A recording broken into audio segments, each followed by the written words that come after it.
நீங்கள் தவறவிட்ட எபிசோடுகளை இப்பொழுதே காணுங்கள் உங்கள் Tandivan.com மற்றும் Tandivan யூடியூப் சேனலில்.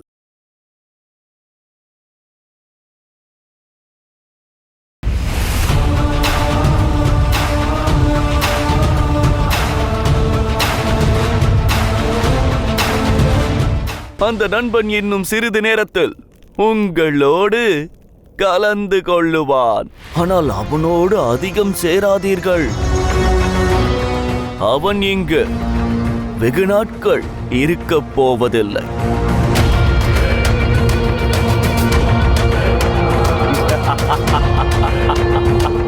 பாவம் அந்த சந்திரகுப்தன் இப்பொழுது என்ன செய்வான்? ஒரு பக்கம் பள்ளத்தாக்கு, இன்னொரு பக்கம் அக்னி. இப்பொழுது அந்த சந்திரகுப்தன் எதுவும் செய்ய முடியாது.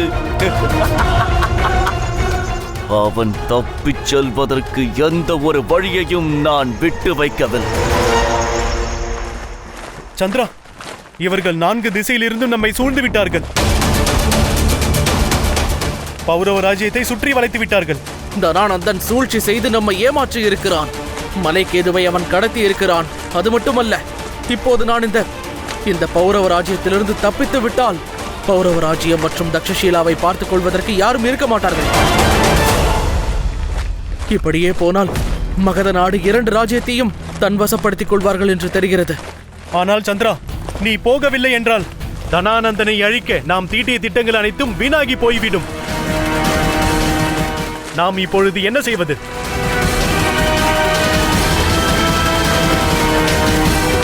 மகாராணி மூரா அவர்கள் வந்துவிட்டார்கள். தாயா?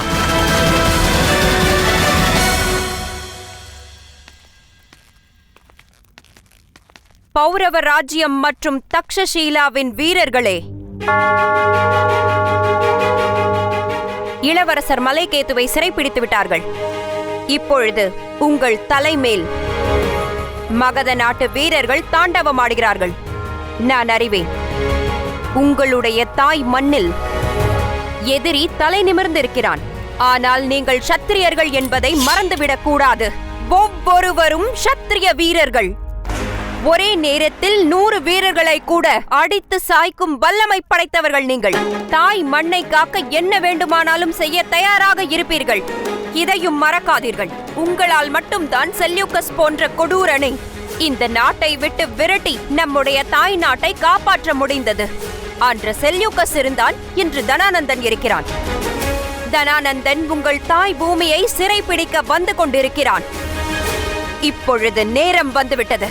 நாம் அனைவரும் ஒன்றாக சேர்ந்து, ஒன்றாக கைகோர்த்து தனானந்தனை இந்த பூமியை விட்டு விரட்ட வேண்டும். நான் பீப்பிளி வனத்தின் மகாராணி. எல்லா நேரங்களிலும் உங்களுக்கு உறுதுணையாக இருப்பேன். கூறுங்கள், என்னோடு நிற்பீர்களா? ஆம், நாங்கள் இருப்போம். நாங்கள் கண்டிப்பாக இருப்போம். நாங்கள் உங்களோடு இருப்போம். கண்டிப்பாக இருப்போம்.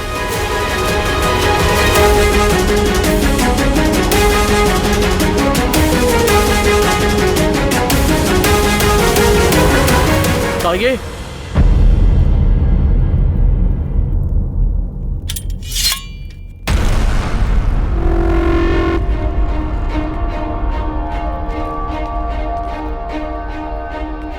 தாயே, இங்கு எப்படி வந்தீர்கள்?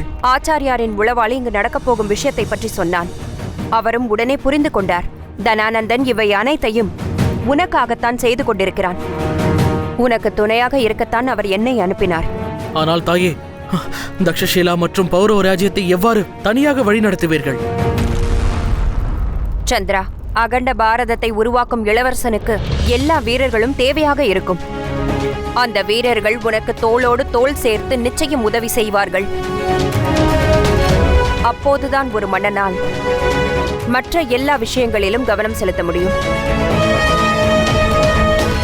இதைத்தான் நீயும் இப்பொழுது செய்ய வேண்டும். செல், தனானந்தனின் திட்டத்தை முறியடித்துவிட்டு திரும்பி வா. இங்கு நான் பார்த்துக் கொள்கிறேன்.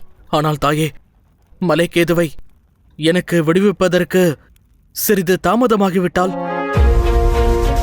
சந்திரா, என் உடம்பில் கடைசி சொட்டு ரத்தம் இருக்கும் வரையில் நான் நாட்டிற்காக போராடுவேன். எதிரிகள் பௌரவ ராஜ்யத்தின் எல்லையை கூட தொட முடியாது. இது என்னுடைய சத்தியம்.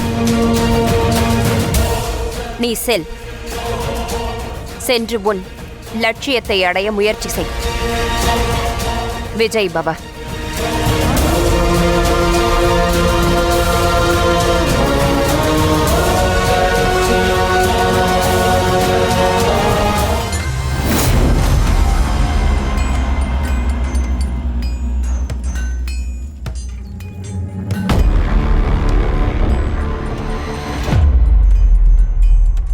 நான் நினைத்தபடியே அனைத்தும் நடக்கின்றது. உன்னுடைய இந்த ஆயுதம் தயாரிக்கும் கிடங்கானது உன் மரணத்திற்கு காரணமாகும் ராஷ்டிரபால்.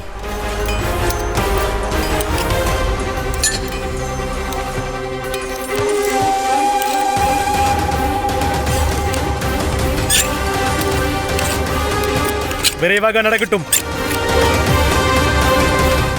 வணக்கம். அவந்தி மன்னா, பார்த்தீர்களா? இவர்கள் 14 நகரங்களில் இருந்து இங்கு வந்திருக்கிறார்கள். என்னுடைய சகோதரன் தனானந்தன் அவனுடைய சேனைக்காக ஆயுதங்களை தயாரிக்கிறார்கள். இவைகள் எல்லாம் ஏன் நடக்கிறது தெரியுமா? சந்திரகுப்தனும் ஆச்சாரியரும் ஆயுதங்கள் செய்யும் உங்களுடைய ஆட்களை மொத்தமாக அங்கு கைது செய்து வைத்திருக்கிறார். நான் பேசும்போது குறுக்கே பேசினால் எனக்கு அது பிடிக்கவே பிடிக்காது. நான் பேசும்போது எதிரே இருப்பவன் வாயை மூடிக்கொண்டு கேட்க வேண்டும். உன்னுடைய குரோதம் நீரில் கரையும் வண்ணம் போலாகப் போகிறது. என்னை மன்னிக்க வேண்டும். மீண்டும் நான் குறுக்கே பேச மாட்டேன். நினைவிருக்கட்டும், இந்த இடத்தில் நீ எந்த ஒரு தவறும் செய்யக்கூடாது. நீயும் மற்றவர்களும், அதாவது அரசர்களும், இங்கு நடக்கும் ஒவ்வொரு விஷயங்களையும் உன்னிப்பாக கவனிக்க வேண்டும். அதோடு இவை அனைத்தும் உன் கண்காணிப்பில் நடக்கும். நீ ஏதாவது தவறு செய்துவிட்டால் அதன் தண்டனையை வேறு ஒருவர் அனுபவிப்பார். வேண்டாம், அவனை எதுவும் செய்து விடாதீர்கள். இனி எந்த ஒரு தவறும் நடக்காது.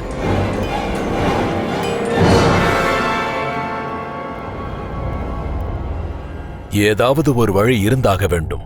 அதை வைத்து எப்படியாவது அந்த தனானந்தனை பயமுறுத்தியாக வேண்டும். ஆச்சாரியாரே, நீங்கள் கூறியபடி 50 நிலக்கரி மூட்டைகள் வந்துவிட்டது. பிரமாதம். ஒரு வேலை செய். அனைத்து நிலக்கரிகளையும் தூள் தூளாக்கிவிடு.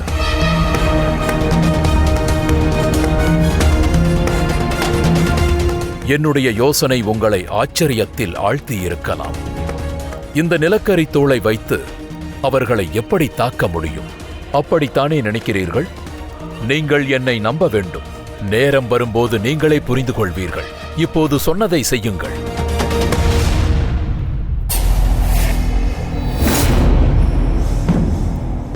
இங்கு இருக்கும் அனைத்து ஆபரணங்களையும் எடுத்துக்கொண்டு மகத நாட்டு ஏழை மக்களுக்கு கொடு. மகாராஜாவின் இந்த பரிசு பொருள் எனக்கு தேவையில்லை. இங்கிருக்கும் ஆபரணங்களில் ஏதேனும் ஒன்றை தொட்டால் கூட உன்னுடைய கை உடனே வெட்டப்படும். அற்புதம். உண்மையாகவே நீ ஒரு மாவீரன் தான். ஒரு சாதாரண பணிப்பெண்ணை பயமுறுத்தி உன்னுடைய வீரத்தை நிலைநாட்ட முயற்சி செய்கிறாய். ஒரு வளமான திடமான ராஜ்யத்தை நடத்துவதற்காக நமக்கு கண்டிப்பாக இந்த பயம் தேவைப்படுகிறது. இருப்பினும் உனக்கு இதெல்லாம் புரியாது. அதற்கு காரணம் என்றுமே நீ என்னை பார்த்து துளியும் பயந்ததில்லை.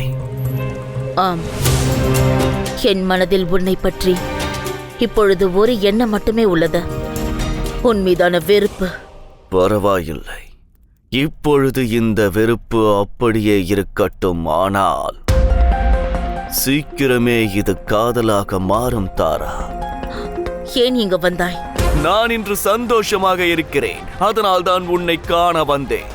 எனது அனைத்து திட்டங்களும் நிறைவேறிக் கொண்டிருக்கிறது. உன்னை எனக்கு நன்றாக தெரியும் என்ற காரணத்தினால் ஒரு சிறிய விஷயம் கூற வந்திருக்கிறேன். அதனால் தான் இதை அனுப்பி வைத்தேன். அதோடு நீ ஏதோ ஒன்று சொல்லிக் கொண்டே இருப்பாய். எனக்காக உன் மனதில் இருப்பது வெறுப்பு என்று.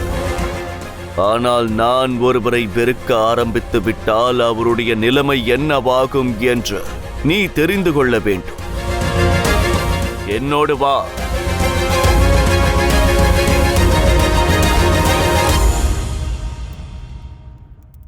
என்னுடன் வா தாரா. இப்பொழுது நான் அழைத்து நீ வராவிட்டால் உன் காரணமாக பல உயிர்கள் இறந்து போக வாய்ப்பிருக்கிறது. வீரர்களே, உடனே செல்லுங்கள். அனைத்து தலைவர்களையும் நான் உடனடியாக காண வேண்டும். ஏனென்றால் சற்று நேரத்தில் அவர்கள் காணப்போகும் காட்சி மிகவும் அற்புதமாக இருக்கும். இதற்கு எந்த ஒரு தலைவரும் வராமல் இருக்கக்கூடாது. குறிப்பாக என் அன்பு தங்கை துர்தராவும் வர வேண்டும்.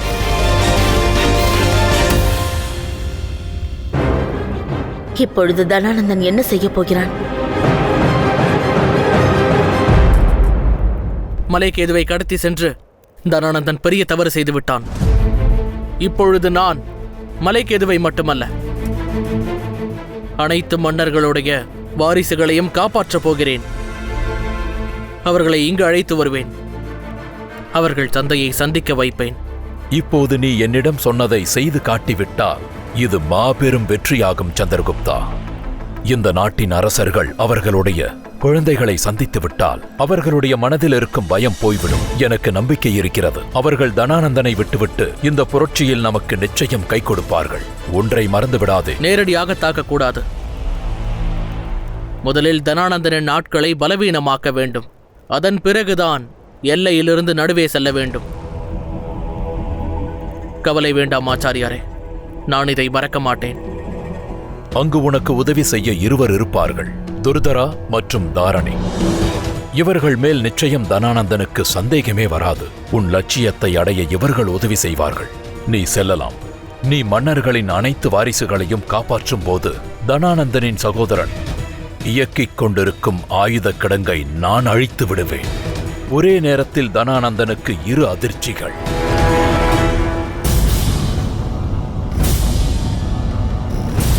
இதை பார்த்ததும் நீ ஆச்சரியப்படுவாய்.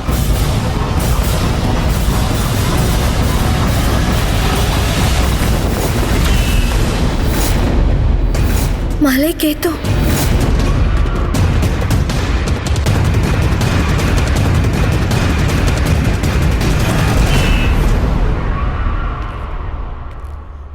என் நாட்டின் அன்பான மக்களே, இப்பொழுது உங்கள் முன்னால் நின்று கொண்டிருப்பது பௌரவ ராஜ்யத்தின் இளவரசன் மலாய் கேத்து. கேத்து கேத்து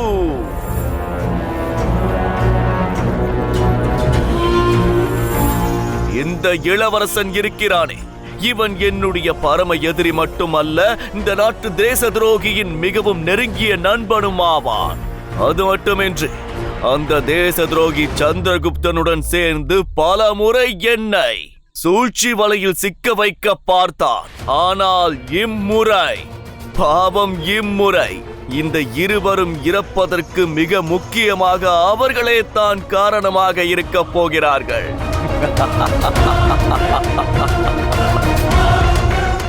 அங்கு ஏன் நிற்கிறாய்? இங்கு வா.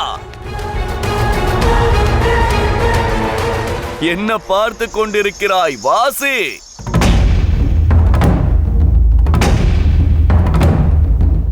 கேட்கிறதா? கேட்கிறதா? கேட்கிறதா? இந்த மலைக்கேத்துவின் நண்பனான தேச துரோகி சந்திரகுப்தா, உனக்கு கேட்கிறதா? உனக்கு 1 நாள் அவகாசம் தருகிறேன். அதற்குள் நீயாக வந்து சரணடைய வேண்டும். அவ்வாறு செய்யவில்லை என்றால் உன்னுடைய இந்த நண்பன் என்னிடம் இருக்கும் மிகவும் பயங்கரமான ஆயுதத்திற்கு இரையாகி விடுவார். இது நிச்சயம் நடக்கும். மகாமாத்தியரே,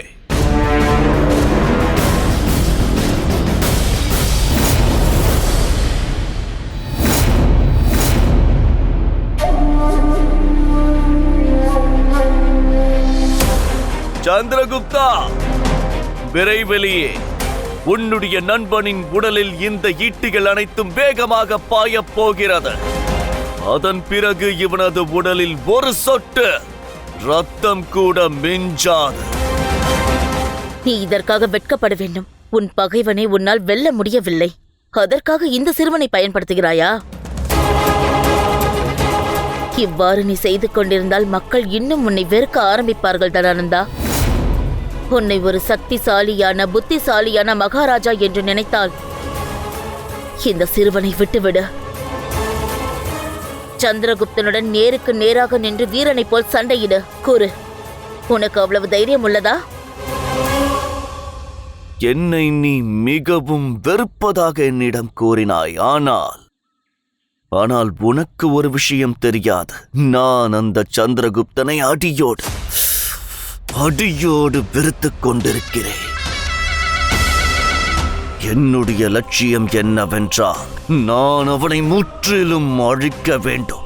அதன் பிறகுதான் நான் அமைதியாவேன். அப்பொழுது உனக்கு தெரியும் இதை நான் எதற்காக செய்தேன், ஏன் செய்தேன் என்று. அப்பொழுது உன் மனதில் என்னை பற்றி நல்ல எண்ணங்கள் வளர ஆரம்பித்து விடும். பிறகு என்னிடம் வந்து விடுவாய். மகாமாத்தியரே, மலைக்கேத்துவை நாம் சித்திரவதை செய்து கொண்டிருக்கும் விஷயமானது எப்படியாவது சந்திரகுப்தனை சென்று அடைய வேண்டும். அவன் எப்படியாவது இங்கு வந்தாக வேண்டும். நாம் இங்கு செய்யும் ஒவ்வொரு செயல்களும் அந்த சந்திரகுப்தனுக்கு தெரிய வேண்டியது மிக முக்கியம். ஆகட்டும் மகாமஹிம், இதையெல்லாம் பார்த்து அவன் நிச்சயம் துடித்து சாகத்தான் போகிறான்.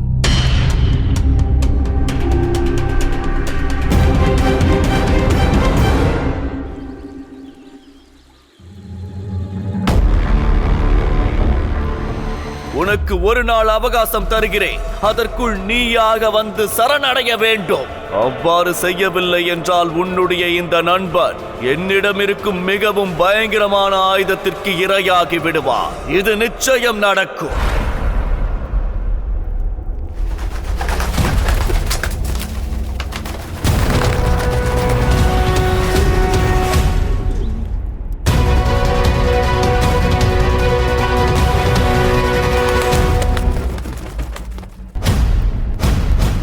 தனானந்தன் 14 மாவட்டத்தின் அரசர்களின் வாரிசுகளை சிறைப்பிடித்து வைத்திருக்கிறான்.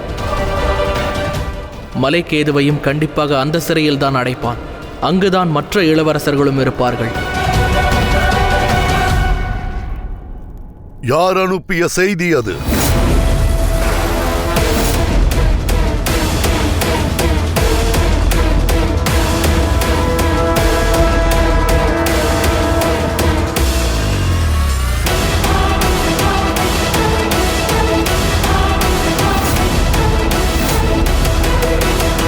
அந்த செய்தியை என்னிடம் கொடு.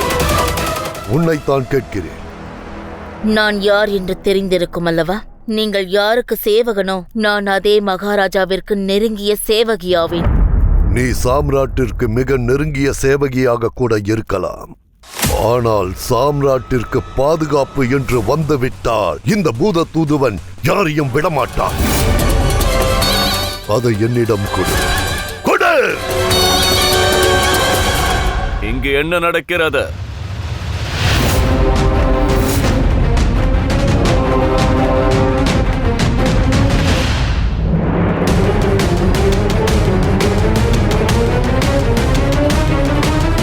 மன்னிக்க வேண்டும் மகாமஹிம், தாங்கள் அனுமதிக்க மாட்டீர்கள் என்று தெரியும்.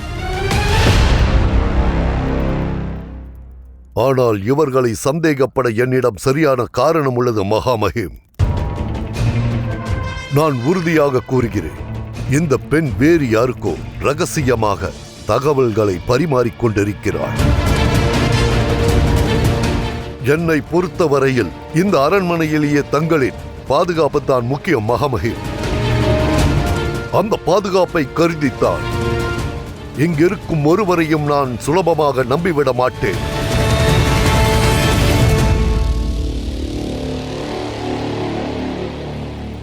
என்னுடைய இந்த நெருங்கிய சேவகியை பரிசோதிக்கும் அதிகாரத்தை நான் உங்களுக்கு அளிக்கின்றேன். என்ன?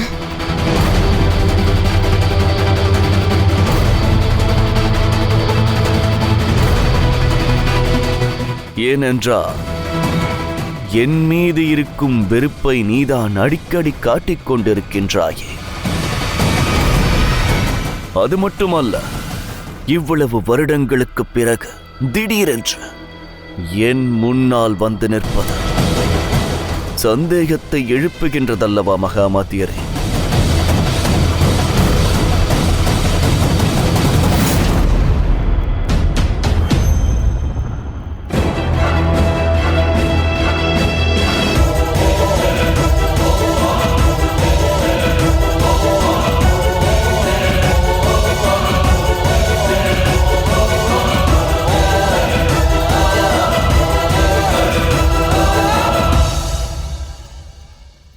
என்ன இருக்கிறது என்று படித்து காட்டுங்கள்.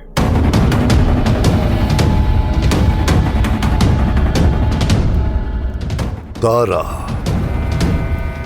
எனது அருமை மகளே, மகத நாட்டை விட்டு வெளியே வர நீ இப்பொழுது ஏதாவது ஒரு வழியை கண்டுபிடித்திருப்பாய். இந்த நேரத்திலே அந்த சங்கடப்படாமல் படியுங்கள் மகாமாத்தியரே. ஆகட்டும் மகாமஹிம். அந்த துஷ்ட தனானந்தனின் பார்வை கூட உன்மேல் பட்டுவிடக் கூடாது. பல துன்பங்களை அவனால் நீ அனுபவித்திருக்கிறாய். இந்த நேரத்தில் நீ மகா மாத்தியர் என் மேல் சந்தேகப்பட்டதை நீயும் நம்பியதால் நான் கேட்கும் ஒரு விஷயத்தை நீ நிச்சயமாக செய்தாக வேண்டும். நான் என்ன செய்ய வேண்டும்? என்னுடைய விருப்பம். இப்பொழுது நீதான் என் தாய் அனுப்பிய தகவலை உன் கையால் கொடுக்க வேண்டும். உன்னுடைய எல்லையை மீறி மகாமாத்தியரே,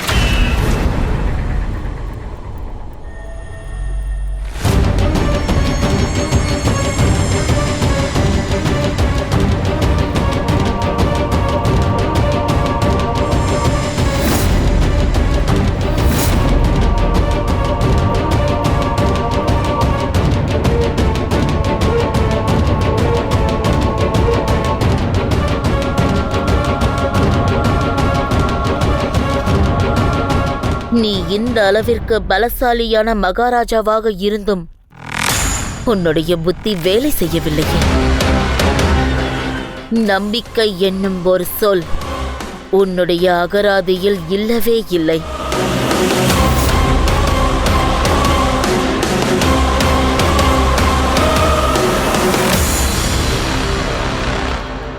மகாமஹிம், அவளை ஏன் செல்ல அனுமதி? நீங்கள் அமைதியாக இருங்கள். ஆகட்டும்.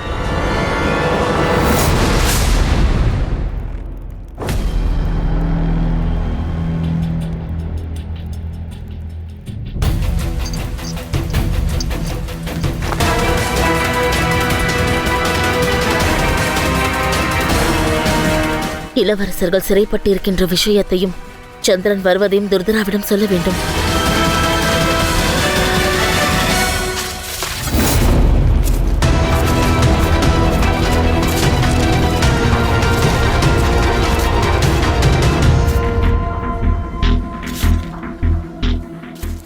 தூள், இந்த வீரர்களுக்கு பதிலாக வேறு வீரர்கள் வரும்பொழுது நாம் மலைக்கேதுவையும் மற்றவர்களையும் காப்பாற்ற புறப்பட்டு விடலாம்.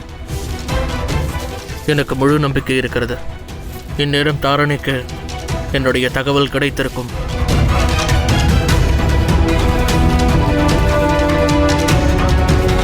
கவலை வேண்டாம் சந்திரா. நம்மிடமோ நிறைய நேரம் இருக்கிறது.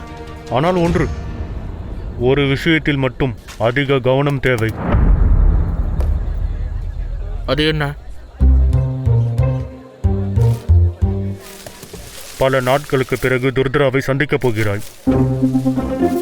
அவளை பார்த்தவுடன் உன்னுடைய லட்சியத்தை நீ மறந்துவிடக்கூடாது. எதையாவது உளராதே. அதை பற்றி நான் யோசிக்க கூட இல்லை. அப்படியா? சந்திரா, நீ உன்னை முட்டாளாக்கிக் கொள்ளலாம், ஆனால் உன்னுடைய நெருங்கிய நண்பனை ஆக்க முடியாது. நீ குதிரை மேல் ஏறி சவாரி செய்யும் போது எல்லாம் எனக்கு தெரிந்துவிட்டது. உன்னுடைய லட்சியத்தை தாண்டியும் இங்கு என்னவோ இருக்கிறது. அதுதான் உன்னை இங்கு அழைத்து வந்திருக்கிறது. வாயை மூடு. சந்திரகுப்தா, நீ எந்த இடத்தில் ஒளிந்து கொண்டிருந்தாலும் இது மகாராஜா உனக்காக அனுப்பிய கடைசி தகவல் என்பதை தெரிந்து கொள். உனக்கு கொடுத்த நேரம் உன்னை இப்பொழுது நெருங்கிக் கொண்டே இருக்கிறது. வரும் பிற்பகலுக்குள் நீ மகாராஜாவிடம் சரணடையவில்லை என்றால் உன்னுடைய மதிப்புமிக்க இளவரசர் மலைக்கேத்து எங்கள் நாட்டு நார்ச்சந்தையில் மகாராஜாவின் கைகளால் வெட்டப்பட்டு கொடூரமாக கொல்லப்படுவான்.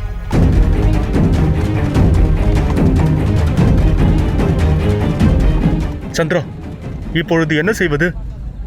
இந்த வீரர்கள் இங்கிருந்து போய்விடுவார்கள், அப்படித்தானே நினைத்திருந்தோம். இவர்கள் போக மாட்டார்கள் என்று தெரிகிறது. அதோடு இப்பொழுது நம்மிடம் நேரமும் இல்லை. அரண்மனைக்குள் நாம் எப்படி செல்வது? அனைத்து வழிகளும் மூடப்பட்டுள்ளது. அரண்மனைக்குள்ளே செல்வதற்கு ஒரு வழி இருக்கிறது. நாம் உடனே அங்கு செல்லலாம். என்னோடு வா.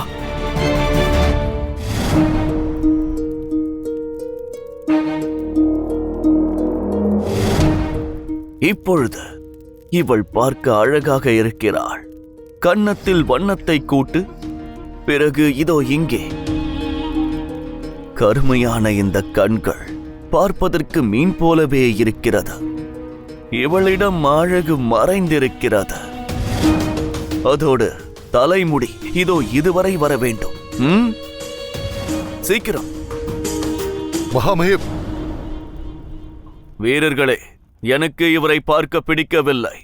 அழைத்து சென்று விடுங்கள். முக்கிய விஷயம் மகாமகே, பௌரவ ராஜ்யத்தை பற்றி நான் சொல்லியாக வேண்டும்.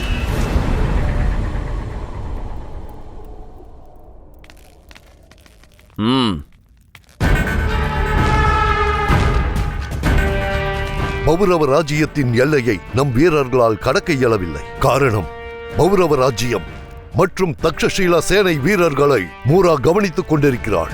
சந்திரகுப்தன் பௌரவ ராஜ்யத்தில் இல்லையா? அது மட்டுமின்றி வேறு எங்கும் தென்படவும் இல்லையா? அந்த தேச துரோகி எங்கே சென்றிருப்பார்? அதோடு என் சகோதரன் ராஷ்டிரபால் எங்கிருக்கிறார்? அவர் ஆயுத கிடங்கை கவனித்துக் கொண்டிருக்கிறார். 14 நாட்டு மன்னர்களும் இருக்கிறார்கள்.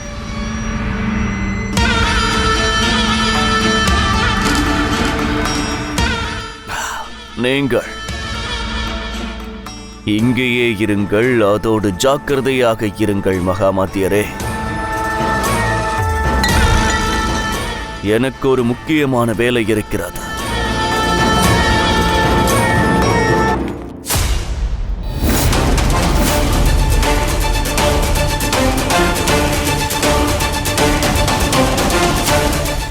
சந்திரா, உண்மையிலே உனக்கு நம்பிக்கை இருக்கிறதா? இது சரியான வழியா? ஸ்தூல், இவர்கள் கவனத்தை திசை திருப்ப ஏதாவது யோசிக்கின்றேன். சந்திரா, நீ உள்ளே செல்வதை நினைத்து இப்பொழுது நான் கவலை கொள்ளவில்லை. எனக்கென்ன கவலை என்றால், இங்கிருந்து நீ எங்கே செல்கிறாய்? இந்த சுரங்க பாதை இங்கிருந்து தனானந்தன் அறைக்கு செல்லும். தெரியும் ஸ்தூல். ஆனால் இங்கே நான் அகண்ட பாரதத்தின் கனவிற்காகத்தான் கவலை கொள்கிறேன். அந்த குழந்தைகள் பாரதத்தின் எதிர்காலமாகும். ஆனால் சந்திரா, நீயும் பாரதத்தின் எதிர்காலம்தானே?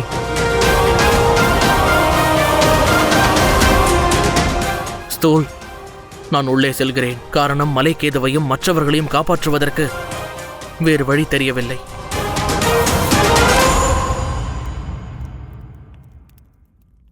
இதைப்படி 1 மணி நேரத்திற்கு பிறகு குதிரையை எடுத்துக்கொண்டு நான் கூறிய இடத்திற்கு வந்துவிடு. சரியா?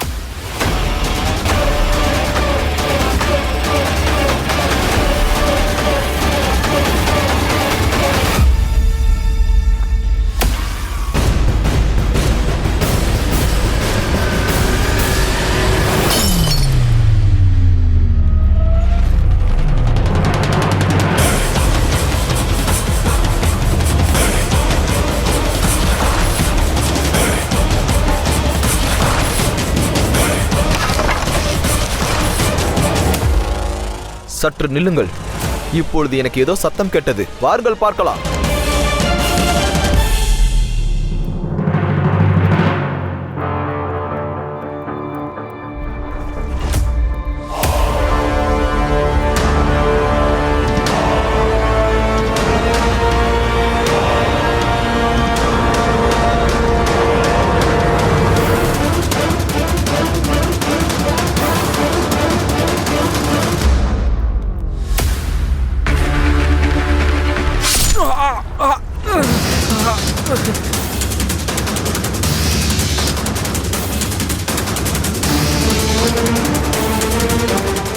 வரும் பிற்பகலுக்குள் நீ மகாராஜாவிடம் சரணடையவில்லை என்றால் உன்னுடைய மதிப்புமிக்க இளவரசர் மலைக்கேது எங்கள் நாட்டு நார்ச்சந்தையில் மகாராஜாவின் கைகளால் வெட்டப்பட்டு கொடூரமாக கொல்லப்படுவான்.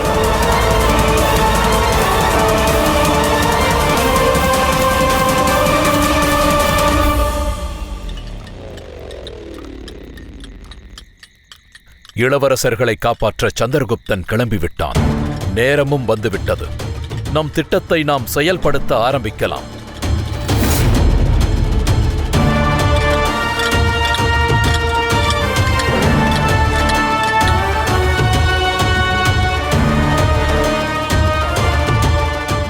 நினைவிருக்கட்டும், ராஷ்டிரபாலின் அந்த ஆயுதக் கிடங்கை அழிப்பதற்காக நாம் கிளம்பிவிட்டோம். இது வெற்றியடைய வேண்டுமென்றால் இந்த நிலக்கரியை நீங்கள் உடல் முழுவதும் தடவிக்கொள்ள வேண்டும். சரி ஆச்சாரியாரே. நம்முடைய திட்டம்தான் என்ன ஆச்சாரியாரே? திட்டம் மேலே பாருங்கள். இன்று அமாவாசையாகும். அதோடு ராஷ்டிரபாலின் இந்த ஆயுதக் கிடங்கானது காட்டின் எல்லையில் இருப்பதால் நீங்கள் அனைவரும் நிலக்கரியை பூசிக்கொண்டிருப்பதால் யார் கண்ணிற்கும் தெரிய மாட்டீர்கள். உங்கள் கருப்பு உருவம்தான் அந்த ஆயுதக் கிடங்கை அழிக்கப் போகிறது.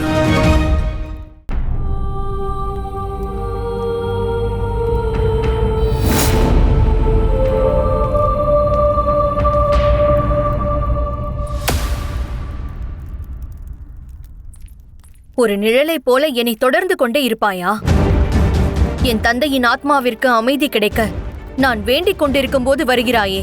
அது நான் உன்னுடைய பாதுகாவலன், என் கடமையைத்தான் செய்கிறேன். நீ நடத்தும் பூஜையில் நான் எந்த தடங்களும் செய்ய மாட்டேன்.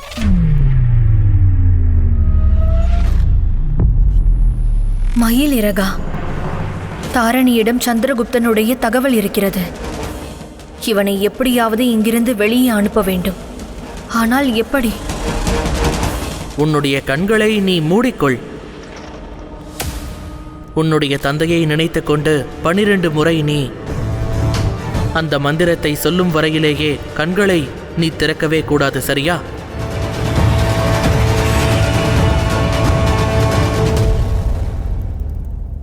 அம்பிகுமார், கண்களை மூடிக்கொண்டு தியானம் செய்.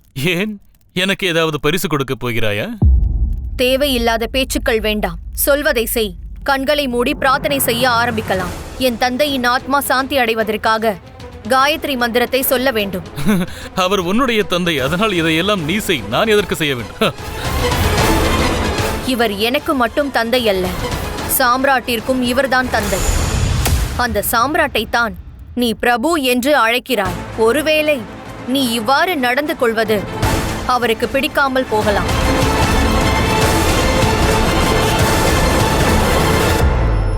ஓம் பூர்புவஸ்வஹ.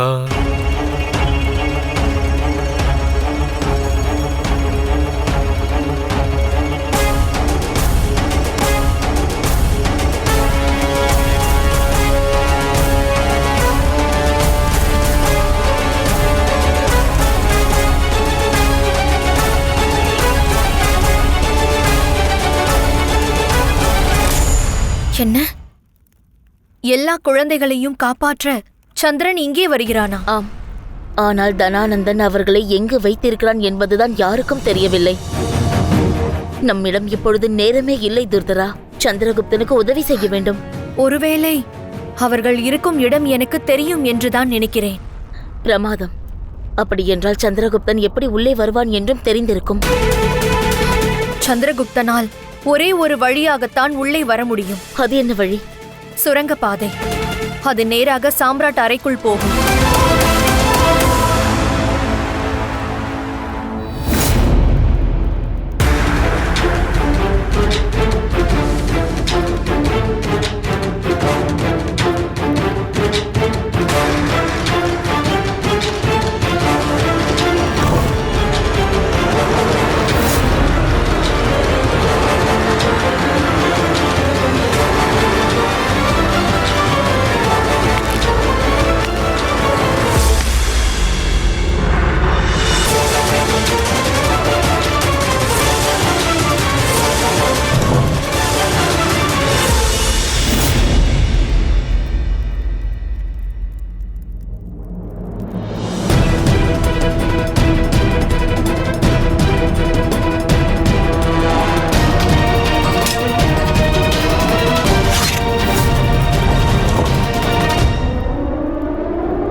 இருப்பது யார்?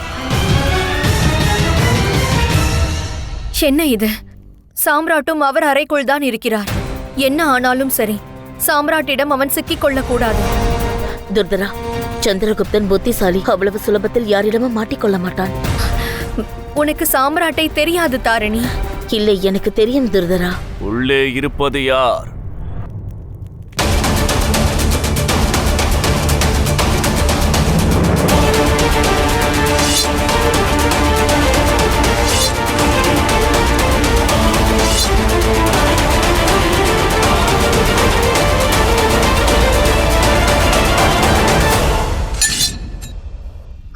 என்னை உள்ளே போக விடு. என்னால் ஏதாவது செய்ய முடியும். நீ எங்கும் செல்ல வேண்டாம், இங்கேயே இரு.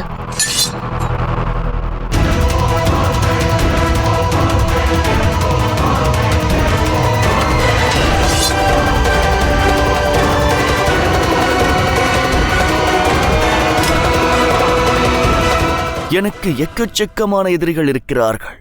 அதனால் கவனமாக இருக்க வேண்டும்.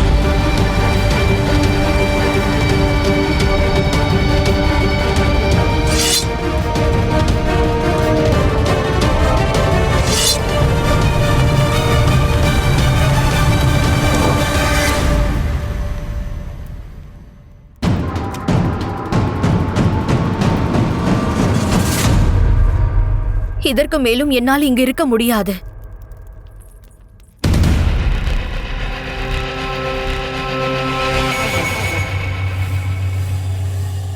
இங்கு என்ன செய்கிறாய்?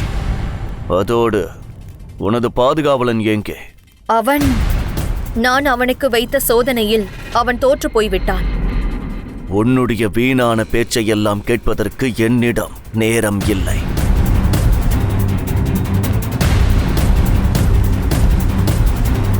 தங்களின் ரதம் தயாராக உள்ளது. பிற்பகலுக்குள் அந்த தேச துரோகி வரவில்லை என்றால் என்ன செய்ய வேண்டும் என்பது உங்களுக்கு நன்றாக தெரியும். தெரியும் மகாமஹிம்.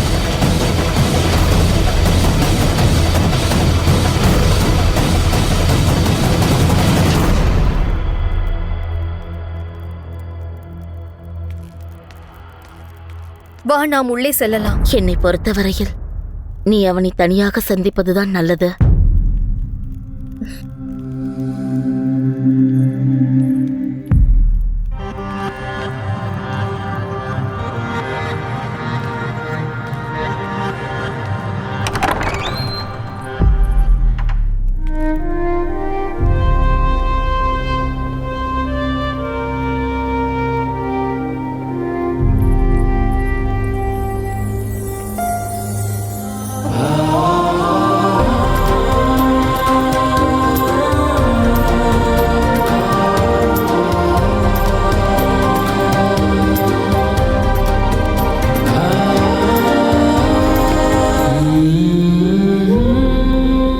ஏன் கயிறை அறுத்தாய்?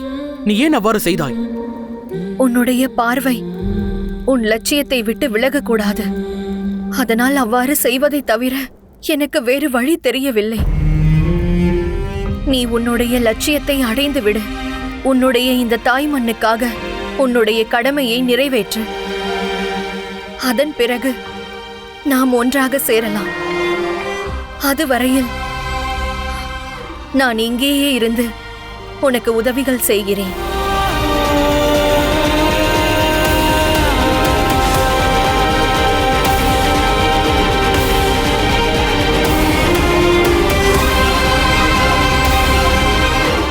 இதுதான் சரியான முடிவாக இருக்கும் சந்திரா.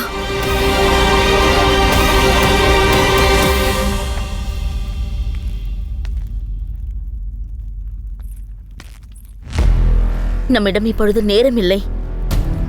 செல், நான் உங்களை அங்கே கூட்டி செல்கிறேன். அவர்கள் கண்டிப்பாக அங்கேதான் இருப்பார்கள் என்று நான் நினைக்கிறேன். வாருங்கள். வீரர்களே, அரண்மனையின் கதவுகளை மூடிவிடுங்கள். சாம்ராட் திரும்பி வரும் வரை திறக்கக்கூடாது. யாரும் உள்ளே போகவும் கூடாது, வெளியே வரவும் கூடாது. அரண்மனைக்குள் அனைத்து இடங்களிலும் பாதுகாப்பை பலப்படுத்துங்கள். பாதுகாப்பு வலுவாக இருக்க வேண்டும். செல்லுங்கள்.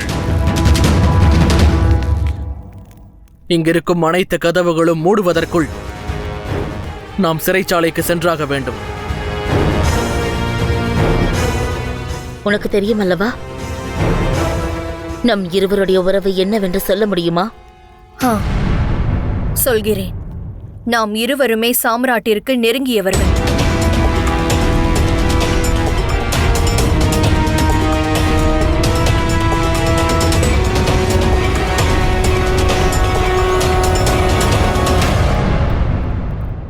வீரர்களே, வீரர்களே, இங்கே வாருங்கள். என்னுடைய பூங்காவை கூட உங்களால் கவனிக்க முடியவில்லை. எல்லா பூக்களும் உதிர்ந்து போயிருக்கின்றது. நான் இல்லாத போது நீங்கள் அதை கவனிக்கவே இல்லையா? நீங்கள் இங்கு இருந்து என்ன பயன்? உடனே நீங்கள் அனைவரும் என்னுடன் வந்து பூங்காவை சரி செய்யுங்கள். புரிந்ததா? வாருங்கள், எனக்கு உங்களுடைய உதவி தேவை. இப்பவே செல்லலாம். ராஜகுமாரி, உங்களுக்கு சேவை செய்வதற்காக காத்து கொண்டிருக்கிறோம். ஆனால் இப்பொழுது மகாராஜாவின் உத்தரவுப்படி நாங்கள் மற்ற இடத்திற்கு பாதுகாப்பிற்கு செல்ல வேண்டும். அப்படியா? அப்படி என்றால் சரி. யார் பேச்சை கேட்க வேண்டும் என்று இப்பொழுது நீங்களே முடிவெடுத்துக் கொள்ளுங்கள். சாம்ராட்டின் தங்கை வேண்டுமா, மகாமாத்யா வேண்டுமா என்று மகாமாத்யா சாம்ராட்டுடன் இருக்கிறார். ஆனால் நாளை எப்படியோ? சரிங்கள் ராஜகுமாரி, நாங்கள் உங்கள் சொல்படியே கேட்கிறோம்.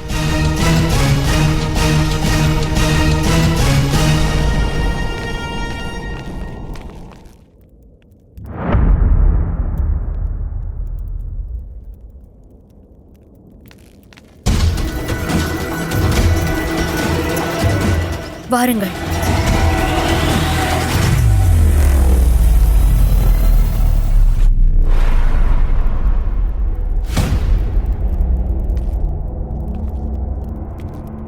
என் குளியலுக்கான ஏற்பாடை செய்ய வேண்டும் என்று மகாராஜா கூறினார் அல்லவா? அந்த ஏற்பாடுகளை நீங்கள் செய்துவிட்டீர்களா? ஆனால் மகாராஜா கொடுத்த பொருட்களை உங்களுக்கு தேவையில்லை என்று நீங்கள் தானே என்னிடம் சொன்னீர்கள். ஆம், இப்பொழுது என் எண்ணம் மாறிவிட்டது. நான் இப்பொழுதே அங்கு சென்றாக வேண்டும். என்ன? ஆம், எல்லா ஏற்பாடுகளையும் செய்யுங்கள். இல்லையென்றால் மகாராஜாவின் உத்தரவுக்கு மதிப்பில்லை என்று அவரிடமே நான் கூறிவிடுவேன். அவ்வாறு சொல்லாதீர்கள். நாங்கள் உடனே சென்று அனைத்து ஏற்பாடுகளையும் செய்து விடுகின்றோம். வாருங்கள்.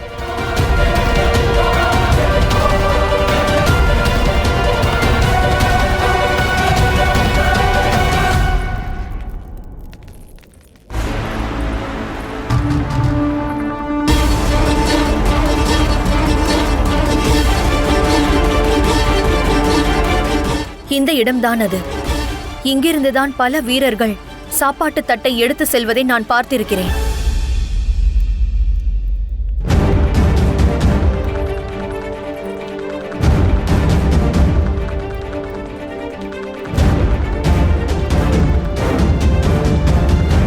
இங்கிருக்கும் காவலர்களுக்கு உணவு கூட வந்து நான் பார்த்ததில்லை. என்ன? இவர்கள் நிரந்தரமாக இங்கு இருக்க மாட்டார்கள். இவர்களுக்கு பசி எடுத்தால் உண்பதற்கு இங்கிருந்து புறப்பட்டு விடுவார்கள். அங்கே பாருங்கள், அவர்கள் செல்கிறார்கள்.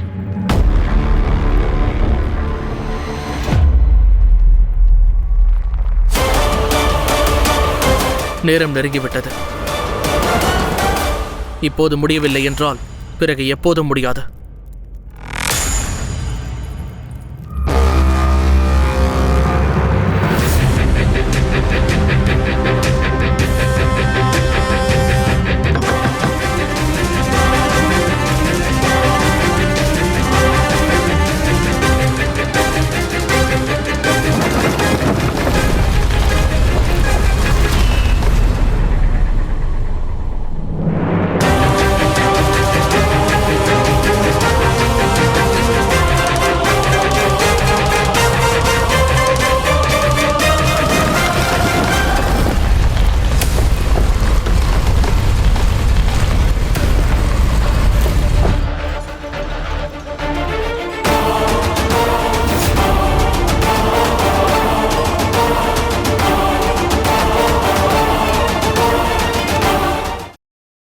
Catch us on TV, Tandivan.com, Facebook and YouTube.